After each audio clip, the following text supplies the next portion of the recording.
Bom,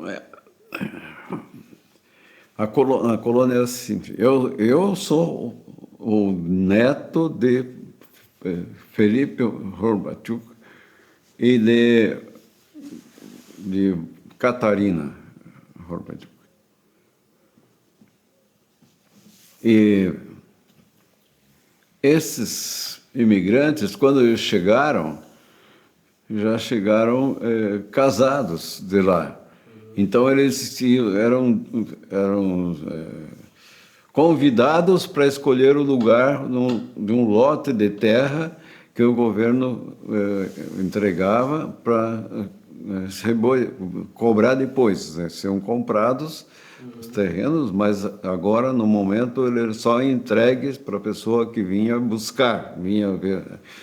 E então esses meus avós vieram e ficaram ali em União da Vitória. E daí, aí vieram os filhos desse imigrante.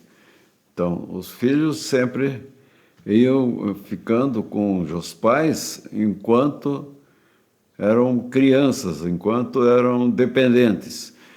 Mas à medida que saíam da dependência, eles se preocupavam desde criança para ter um futuro melhor, porque a vida era muito difícil para os pais. Então, por isso que o meu pai, lá em General Carneiro, ele tinha uma porção de... Ele foi convidado, porque ele era a pessoa mais antiga e era o mais expansivo. E por isso, então, o prefeito de lá de General Carneiro convidou ele para assumir uma educação lá no município. E convidou ele nomeou como professor de educação primeira a quarta série. Não dá para dizer. Tá. Não, porque ele trabalhava só com português, com matemática e a história do possível, né? Então não era uma grande escola, mas essa escola era só para orientar. Então os guris, na idade, a partir de 7, 8 anos, eram convidados para se apresentar e se matricular na escola e assistiam às aulas. Então ele trabalhava de manhã e trabalhava de tarde, sempre com crianças, filho dos colonos que moravam naquela colônia, naquele espaço ali, e que eram interessados em aprender português, porque os pais não conseguiam ensinar português. Então, meu pai já conhecia bem o português, não sei porquê, mas... Mas ele aprendeu como que ele aprendeu o português? Meu pai, porque ele me lia muito. Então, ele tinha que ensinar a falar em português, porque em casa só falava a língua original deles. Mas quando ia na escola, tinha que saber entender a leitura em português. Então, essa era o maior problema do pai ensinando aquelas crianças, porque tinha que ensinar português e tem que falar ucraniano também com eles, porque eles falavam ucraniano caseiro, mas tinha que conhecer também os outros que vinham de outras famílias e não falavam naquela linha só, então tinha que... Então, primeiro ele falava com eles em ucraniano. E depois que dava uma linha já de entendimento, aí ele falava aquelas palavras todas em português. Então, em português, aí ele já escolhia o gurizado, os piás, as meninas que eram alunos, mas era por idade, né? E aí eles começavam a aprender português e matemática, porque toda criança precisava saber contar. Então, primeiro ele contava só nos dedos quantos números, e depois, escrevendo, tinha que escrever, ele ia ditando até 100, os números até 100. E depois começar a matemática. Somando 2 e 2, 4. E 10 e 10, quanto que era? Então eles tinham mais matemática do que português.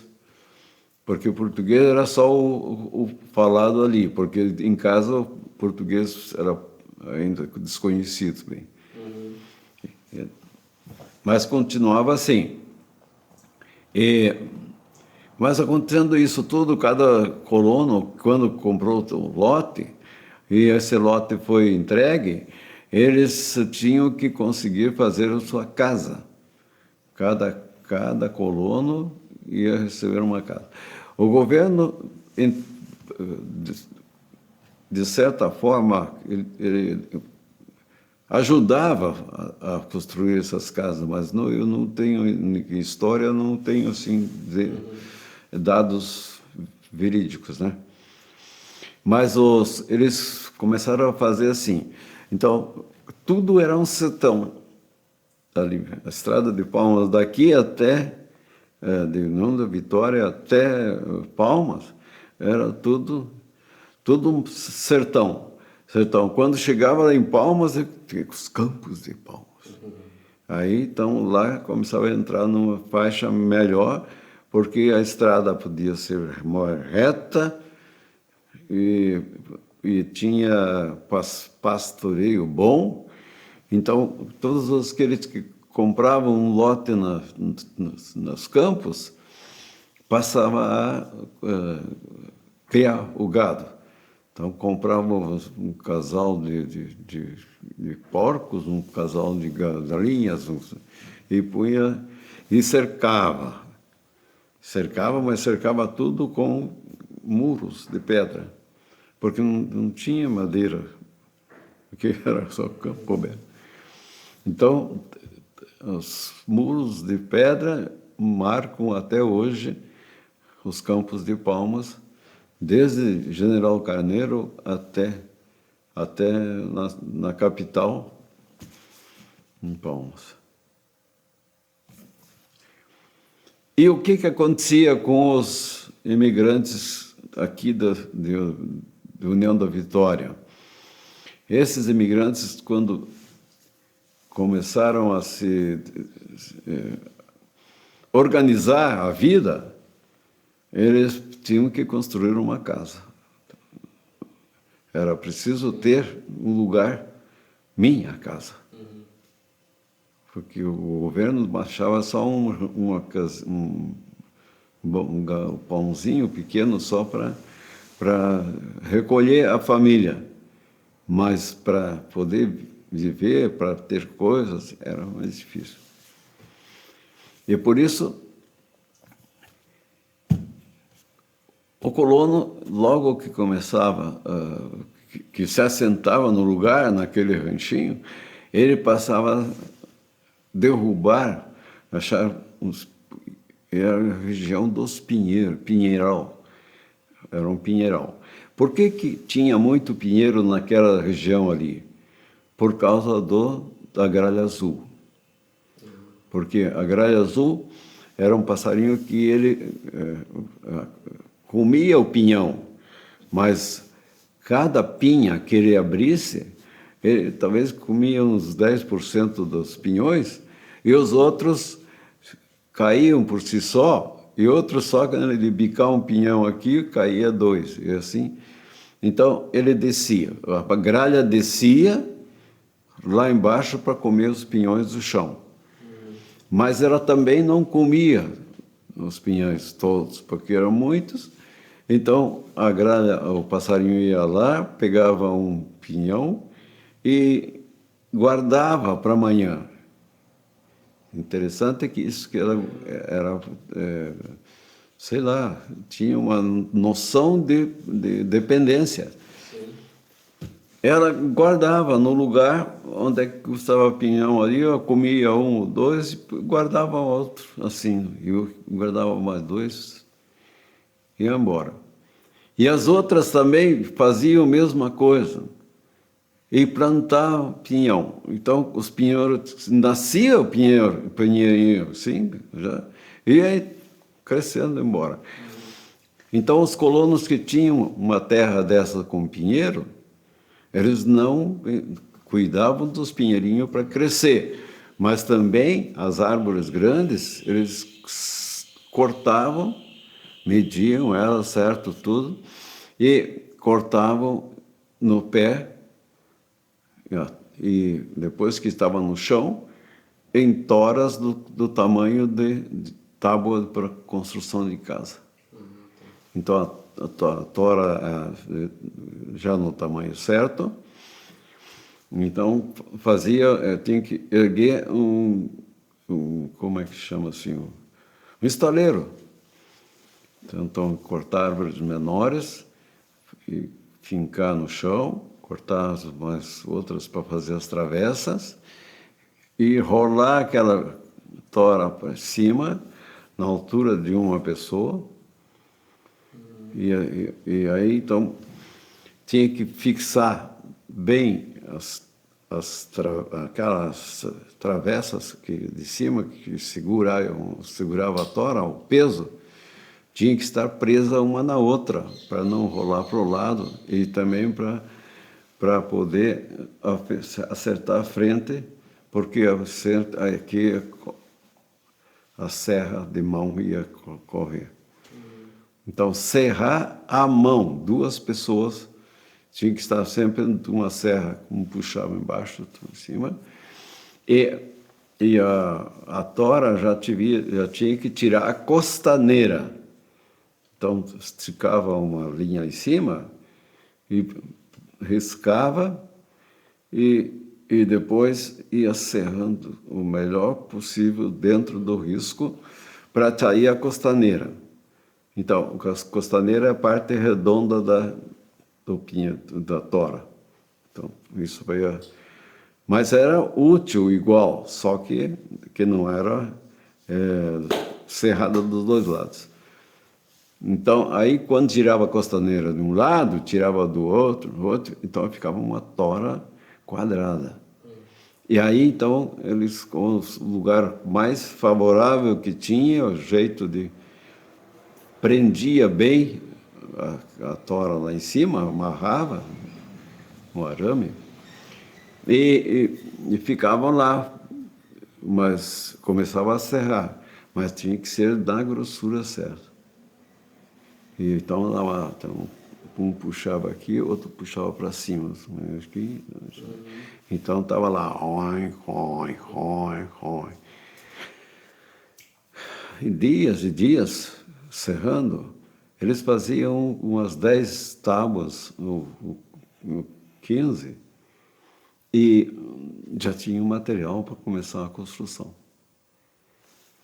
E daí, mas essa serraria continuava igual, porque aquele pinheiro acabou ali, então tinha que ir lá no outro pinheiro favorável e serrar ele por baixo com a serra até o ponto de que ele pudesse cair. E eles amarravam em cima, no outro, para o lado para onde que iam derrubar por causa desse trabalho depois na madeira, né? Mas conseguiam levar a árvore. Algumas vezes o pinheiro, ele serrava até o meio da tora, assim, reto, no pé, né? Mas fazia um toco desse tamanho para apoio. Mas depois, quando passava do meio, eles cortavam um pouco para um lado e um pouco para o outro, e depois fazia cunha de madeira, pequenas assim, e colocava uma cunha aqui, outra cunha do lado de cá, assim. Então, duas cunhas o corte já era grande, já tinha passado do meio da tora, mas tinha que... E a serra ficou lá. E eles foram pondo essas coisas aqui assim e batendo. Então, serrava um pouco e ia batendo, ia batendo. Mas o peso do pinheiro inteiro era muito grande. Então, essa cunha, ela aguentava pouco, porque ela não tinha... Sim. Mas que à medida que o pinheiro cedia um pouquinho para um lado, assim, aí então eles aceleravam o corte no chão. E o pinheiro caía do lado certo. Daí, aí podia ter as tábuas e podia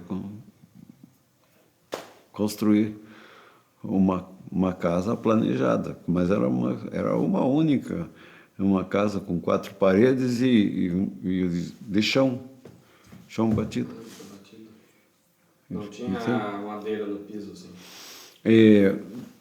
Mas depois foram melhorando, mas a primeira construção foi só no chão batido. Só fez 4 paredes e o chão batido. Aqui, quando eles vieram aqui, quando o meu avô veio para cá para construir casa aqui, foi nessa linha. Uhum.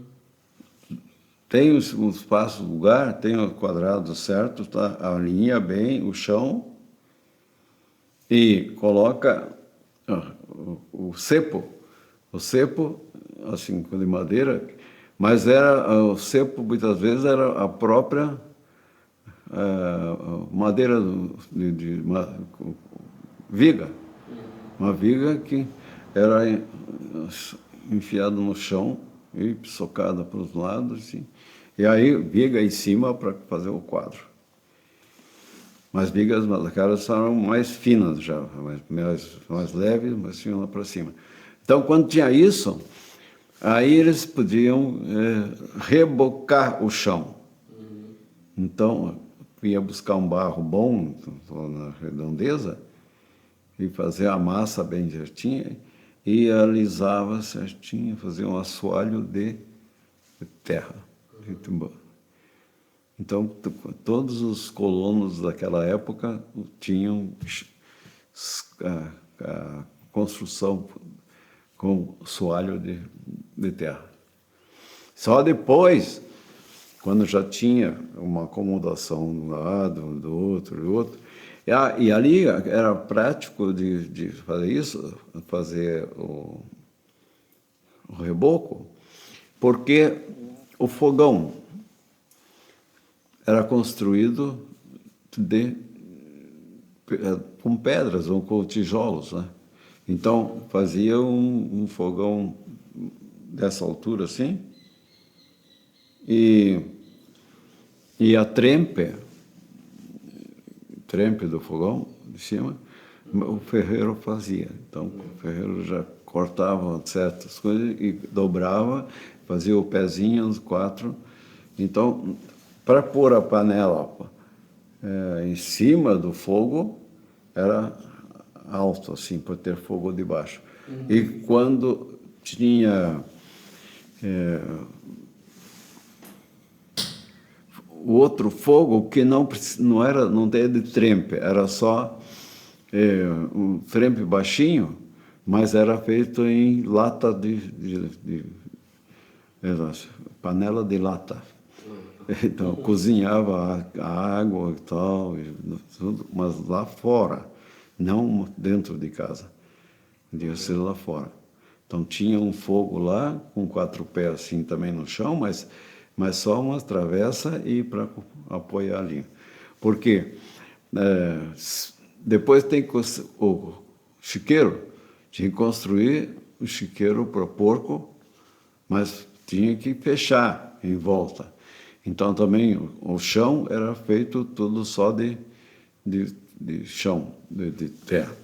E daí fazia uma cobertinha só por cima, né? E as travessas do lado só até uma altura assim. Só. E criavam os porquinhos ali. Galinha eles faziam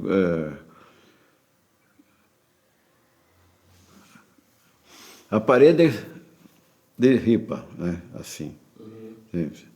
E lá dentro fazia umas prateleiras, assim, prateleira com uns 20 centímetros, 15. Uma aqui, outra lá, e só põe uma ripinha aqui assim, porque elas depois faziam o ninho da galinha era feito com palha. Então, punha uma palha lá para que ela pudesse dormir lá e pôr no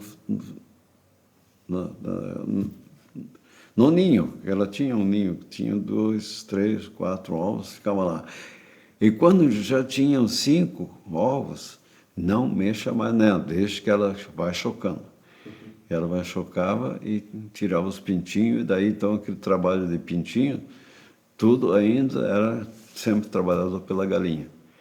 E o galo servia para cantar. E no cantar, o horário para saída, para entrada, uma coisa assim, é no cantar do galo. Então, quando o sol dava uma faixa assim, bem leve, que estava começando a nascer, aí já acontecia isso. O galo cantou, levanta e... É tudo assim. A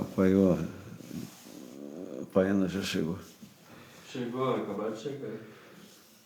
Bom, vamos ver será que dá para dar uma olhadinha nisso, o que aconteceu até aqui? Dá, deixa eu vou parar aqui.